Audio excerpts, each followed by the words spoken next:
சுட்டெரிக்கும் வெயிலில் சாமி தரிசனம் செய்ய நீண்ட வரிசையில் காத்திருக்கும் பக்தர்கள். மாதம் மாதம் கோடிக்கணக்கில் உண்டியல் வருவாய் வந்தாலும் பக்தர்களுக்கு அடிப்படை வசதிகள் செய்து கொடுக்காத கோவில் நிர்வாகம்.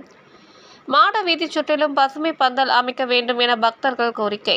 திருவண்ணாமலை 24/2025 பஞ்சபூத ஸ்தலங்களில் அக்னி ஸ்தலமாகவும் நினைத்தாலே முக்தி அளிக்கும் திருத்தலமாக விளங்கும் திருவண்ணாமலை அண்ணாமலையார் கோவிலில் சாமி தரிசனம் செய்ய சுட்டெரிக்கும் வெயிலில் நீண்ட வரிசையில் பக்தர்கள் காத்திருக்கும் நிலைக்கு தள்ளப்பட்டுள்ளனர்.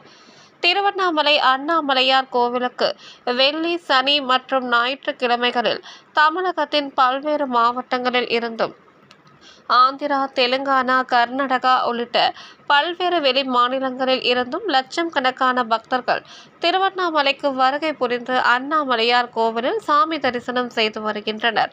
இந்நிலையில் ஞாயிற்றுக்கிழமை விடுமுறை தினமான இன்று அண்ணாமலையார் கோவிலில் சாமி தரிசனம் செய்ய அம்மன் கோபுரம் நுழைவாயிலில் சுட்டெரிக்கும் வெயிலில் நீண்ட வரிசையில் பக்தர்கள் காத்திருக்கும் நிலைக்கு தள்ளப்பட்டுள்ளனர். குறிப்பாக மாதம் கோடிக்கணக்கில் உண்டியல் காணிக்கை வரும் நிலையில் 4 மாட வீதியில் பக்தர்கள் வெயிலில் இருந்து தற்காத்து கொள்ள பசுமை பந்தல் அமைக்க வேண்டும் என பொதுமக்களும் ஆன்மீக பக்தர்களும் கோரிக்கை விடுத்துள்ளனர். நடவடிக்கை எடுக்குமா கோவில் நிர்வாகம்?